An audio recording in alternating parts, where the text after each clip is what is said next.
no programa anterior, a nossa rota continuou sendo por Istambul e nós visitamos o Palácio de Topkapı, que está localizado na região mais antiga de Istambul. E após a fundação da República da Turquia, o Palácio de Topkapı se transformou em um museu aberto ao público e nós visitamos.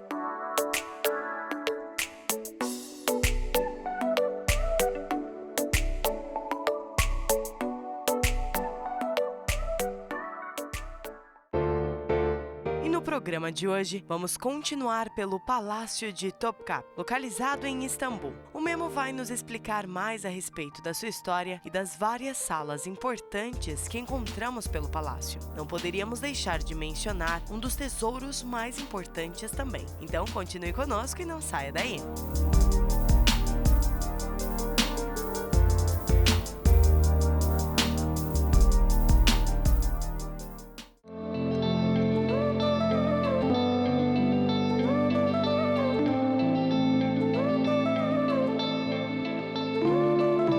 Então, foi construído na época de Fatih Sultan Mehmet, que quem conquistou em Istambul entre 1460 e 1478. Totalmente 18 anos. Foi construído esse palácio todo? Sim, mas temos uma coisa. Encontrei nessa parte da cidade que antigamente os bizantinos tinham o palácio deles. Vamos dizer, agora nós temos as ruínas dos bizantinos, mais ou menos tipo o hipódromo antigo, e embaixo tipo 3, 4 metros. E em cima o palácio de Topkapı. Isso mesmo, que agora estamos na colina, uma colina, porque estamos na cidade tipo Roma, na Itália, que é famosa com 7 as colinas. Então, estamos no Sultanahmet, o nome da província é Fatih, e famosa com esse palácio também, que fica atrás de Santa Sofia. E no século XV, nesses anos que falei, foi construído e até 1856 foi usado, porque os otomanos mudaram para o palácio e se chama o Palácio de Dolmabahçe. Ah, eles se mudaram? Sim, temos 5 palácios principais que os otomanos usaram. Essa aqui daqui é primeiro mesmo. Claro que os otomanos eram um povo que eles moraram nessa geografia há 624 anos. Eles começaram a ser um estado em 1299 e até 1923, que nós fundamos nossa República da Turquia, eles moraram. Então, esse foi o primeiro palácio, depois eles mudaram para o Palácio de Dolmabahçe, temos o Palácio das Estrelas, o Palácio de Çırağan e o Palácio de Beylerbeyi também. Mas, essa aqui daqui é o melhor palácio, eu acho, que a gente vai falar sobre isso. Mas, é o maior também? Maior também. Mas, quem morou aqui? Essa tem que ser uma pergunta grande. Sim. Porque, quer dizer, um palácio deste tamanho, construído, com folhas de ouro, banhado a ouro, quer dizer, tem que ser alguém muito importante. Isso. Quem? Quem? Os otomanos. Os otomanos moraram aqui. E os otomanos eram um povo turco e eles eram só uma família só, que eles moravam, os avós deles, ao lado da Mongólia. Tipo, eles tinham um estilo da vida tipo nômades, né? Então, eles fizeram uma dessas guerras pequenas até 1299 e o primeiro sultão otomano, que totalmente a gente tinha 36, Sultão Osman de primeiro, Sultão Osman ou Sultão Otman I, ele fundou o estado dele. Então, até Sultão número 7, eles não tinham chance de conquistar em Istambul. Não tinha chance? Não. Sultão número 7, sétimo sultão otomano, Fatih Sultan Mehmet, depois de conquistar em Istambul, ele quis morar no palácio mesmo. Depois de usar nessa parte da cidade, até 1856, moraram e depois usaram outros palácios também. Então, Estamos aqui para entender quem os otomanos, as sessões, por exemplo, temos sala de conselho e sessão de armas e armaduras, outra sessão que temos relógios também, sala de audiência, a biblioteca, e temos nessa parte bem religiosa que temos objetos da profeta Maomé e outros objetos de outros profetas para nós, e temos parte cozinha e muitas partes, pavilhões que têm significado apartamentos para os sultões também. Mas hoje em dia nem tudo, infelizmente, está aberto ao público, né? Infelizmente não, infelizmente não. Só uma parte que tudo que está aberto nós vamos conseguir ver. Isso, por causa da pandemia, infelizmente algumas partes do palácio são fechadas, mas todas as partes são abertas, definitivamente. Estão abertas ao público. Então, a pessoa vale a pena realmente comprar um bilhete, entrar, porque assim vocês conseguem entender melhor isso que o Memo acabou de explicar. Quem foram os otomanos, qual a importância deles. Então, é através, talvez, de cada sala que você vai entender um pouco da sua história. E aos poucos você vai conseguindo montar o quebra-cabeça, que na verdade a história é um quebra-cabeça que a gente tem que ir montando e ir encaixando, principalmente para uma pessoa que não estudou isso. Então a primeira vez que vem para Istambul, quer conhecer, aqui no Palácio de Topkapı, a pessoa já fica a ter uma noção e mergulha na história, mergulha no tempo, né? Faz uma viagem. Sim. No tempo, né? Então, agora sim, esse lugar aqui que nós estamos agora, existe um nome específico ou é apenas a entrada para a sala? E agora estamos parte baixo do Torre de Justiça, que fica em cima de sala de conselho. E sala de conselho foi parte do palácio que o grão-vizir do governo, que ele tinha poder muito, e sultão também, eles encontravam com embaixadores de outros países e com locais também. Por exemplo, os locais, eles entravam usando a primeira porta que nós entramos primeira vez, e porque nessa parte do palácio sempre foi aberta para público, porque com ordem de sultão sempre eles cozinhavam e serviam as comidas para as pessoas pobres, geralmente. Sala de conselho, durante a semana, 5 vezes eles encontravam mesmo. Por exemplo, sou local, eu tenho melhor Roma nessa fruta que nós comemos, sim. Queremos vender para o parte do harém do palácio, porque onde membros da família moravam, né? Então, depois de fazer página de desejo antes de segunda porta. Página de desejo? Desejo, sim. O que é isso? Essa aqui daqui, alguns pedidos, que a razão que ele está querendo conhecer, grão-vizir, escrevia. Depois as guardas mandavam a página e grão-vizir, igual com o primeiro-ministro, quando ele aceitava, tá bom. Vem para cá, vem para cá. Depois, senhor, eu tenho desse produção assim, vocês querem de comprar, tá bom. Por dentro, no pátio número 3, nós temos o coração do palácio, que se chama sala de audiência. Sala de audiência. Que onde os sultões encontravam com tipo VIPs, com imperadores de outros países. Pessoas VIPs. Sim. Top. Falava sobre guerras, taxas e relacionamentos entre os países também. Então, neste caso, podemos dizer, o Império Otomano tinha sistema. 4 pessoas tinham mais poder. 4 pessoas? Sim, primeiro foi sultão mesmo, igual que o imperador.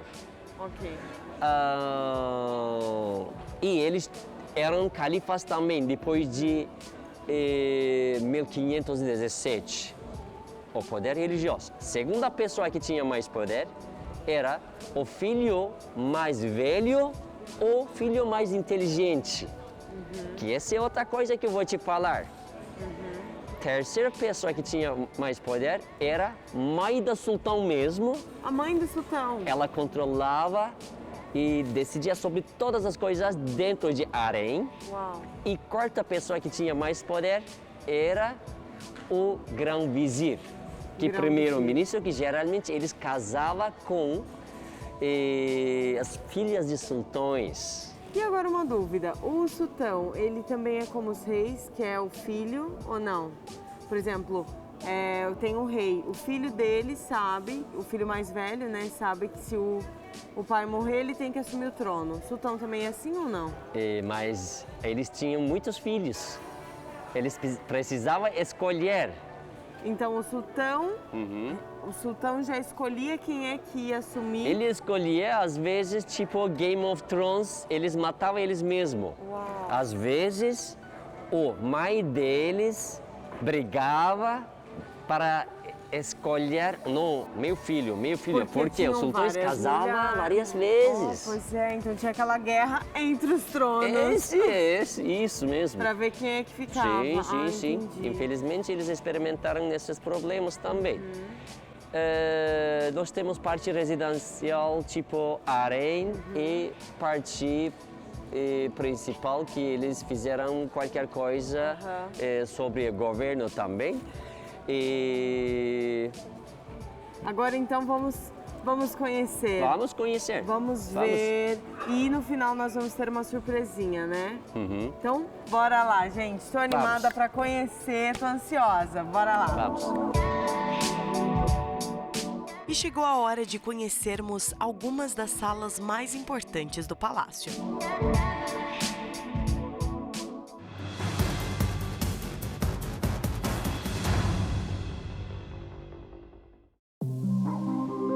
Para você que chegou agora, nós estamos no Palácio de Topkapı, em Istambul, na Turquia.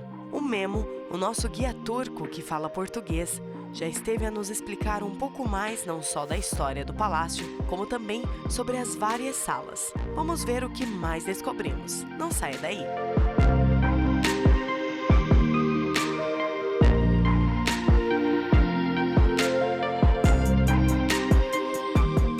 Memo, aqui nós estamos em frente à sala do conselho. Agora eu tenho uma dúvida. Isso é ouro?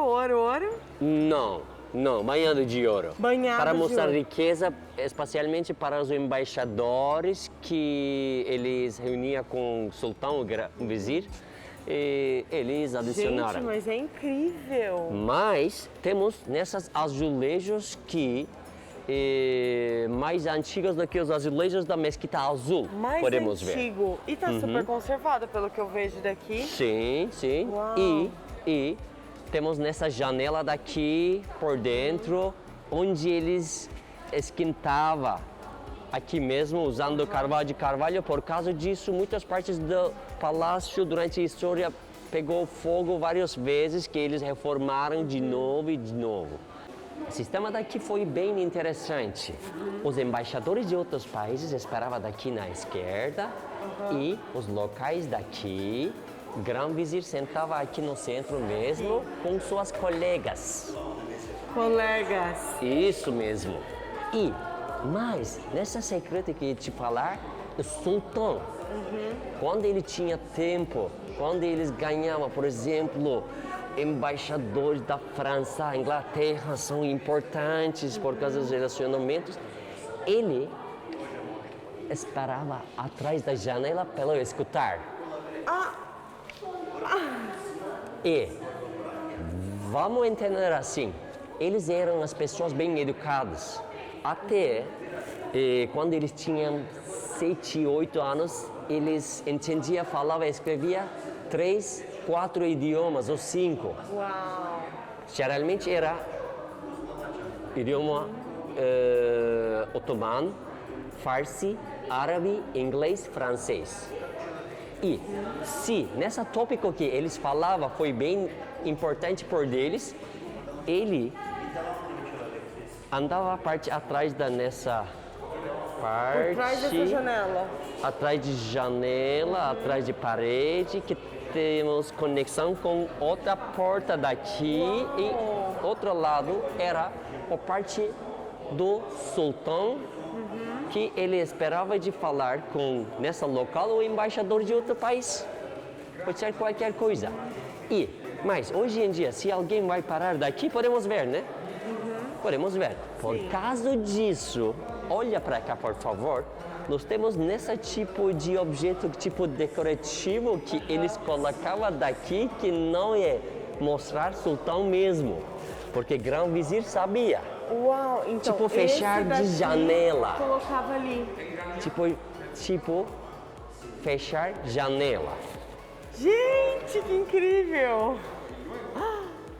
Então ele ficava aqui só ouvindo. Se fosse importante, dali ele saía e vinha pra cá. Uau! Sim. E claro que nessas duas partes ele separava com cortinas da seda, para mostrar riqueza otomana também. E claro que o sultão era bem esperto, não é mesmo? Se a conversa fosse séria o bastante, ele saía então de trás da janela e ia falar com todos.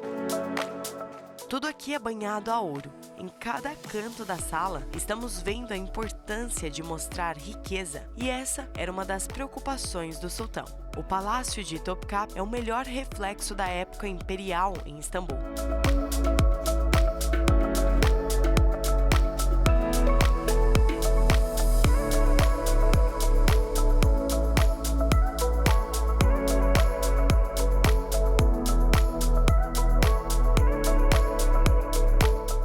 Aqui tem outro verso em árabe. Significa o quê? A mesmo aqui na porta segunda que nós vemos que eu a bem para mesma vocês coisa. mesmo. Direita para a esquerda, La ilaha illallah Muhammadur Rasulullah, que tem o significado não há outro Deus senão Allah, Maomé é seu mensageiro. Seu mensageiro. Sempre. Isso porque Maomé dizia para eles não adorarem imagens e nada mais além do Deus, além de Deus, né? Uau, incrível. E aqui tudo banhado a ouro, são tantos detalhes. Quando vocês virem, vocês têm que perder um tempinho aqui nessa sala e ficar admirando, porque é realmente uma obra de arte, né? Isso mesmo. E muitos detalhes nós vemos por aqui.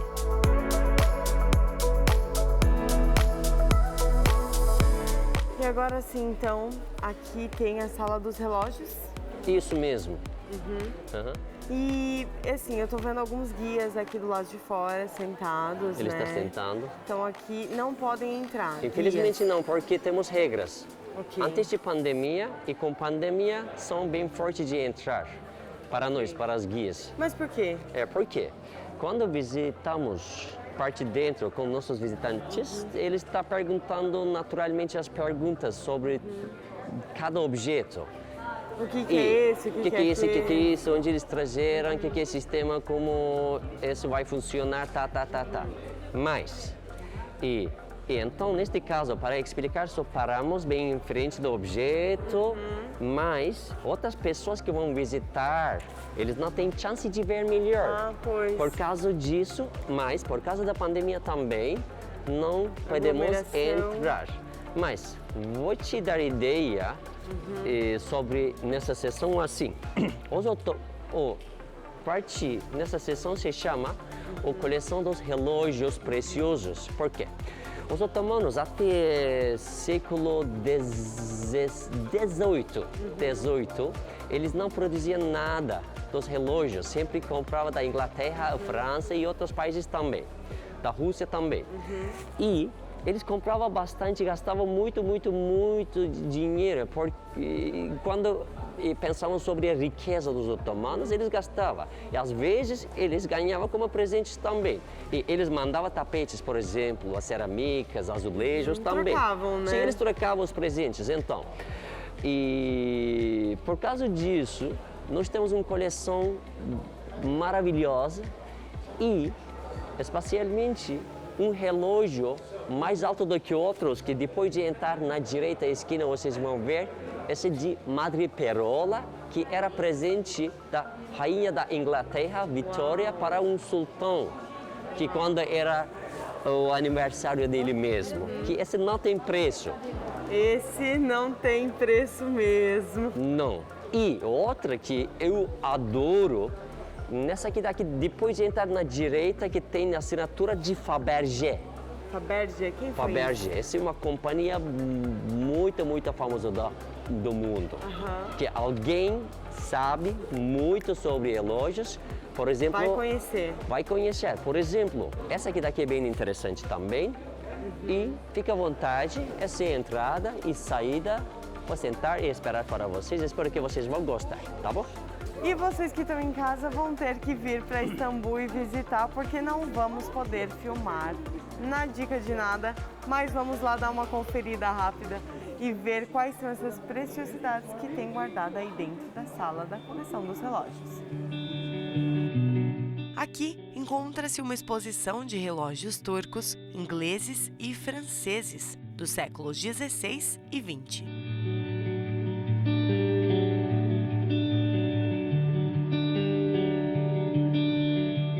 E agora estamos aqui em frente à sala das armaduras, né? Armas e armaduras. Armas e armaduras, que também não podemos filmar, mas vamos ali dar uma conferida, né? Mas tem algumas curiosidades dessa sala. As armaduras e armas, eles usavam mesmo para guerras, isso ou não? Não. Tipo coleção dos sultões, coleção. E comandantes importantes, eles não usaram de matar pessoas, só quando eles fizeram cerimônias do militário, sempre mostrava para o povo, porque o povo, os locais, sempre tinha curiosidade sobre espadas de sultão, por exemplo, e outro tipo de armas e armaduras. Que estão expostas aqui. Sim, que temos uma coleção bem grande, especialmente para homens que têm vontade de visitar nossa cidade. Aqui é a sala. Um lugar maravilhoso. Mas não esquecemos senhoras também. Por quê? Porque temos nessa diamante que tem 86 quilates. Bem grande assim, mais ou menos. Mas vocês vão ver a réplica dele mesmo. E o original? O original fica na capital. Se chama Ankara. Eles dizem, mas antes de 7 anos, quase todos os dias, eu tinha chance de ver. Tinha chance de ver, uau. Sim, nós ganhamos. Normalmente, antes da pandemia, muita gente senhora está esperando só ver nessa diamante quase 1 hora, quase Só para ver o diamante Sim. de 86 quilates. Bem, mais uma vez, se vocês, senhoras, senhores, quiserem ver essa sala, vão ter que vir para Istambul para entrar, porque não vamos conseguir filmar. Então eu vou lá dar uma conferida para ver se esse diamante é realmente grande, bonito, mesmo sendo réplica, né? Não é original, mas mesmo assim a réplica deve valer uns bons milhões. Ao lado nesse diamante para homens, o adaga, que famosa. Esse é tipo faca espacial que tem diamantes e nessas pedras espaciais para sultão de usar. E no próximo programa, nós vamos continuar a nossa visita pelo Palácio de Topkapı. Vamos até a Sala das Audiências, o coração do palácio. E vamos também conhecer o harém. Nesse tour pelo Palácio de Topkapı, também paramos para provar a comida. Então, se você quer entender melhor a história do palácio em detalhes, não perca a nossa próxima rota.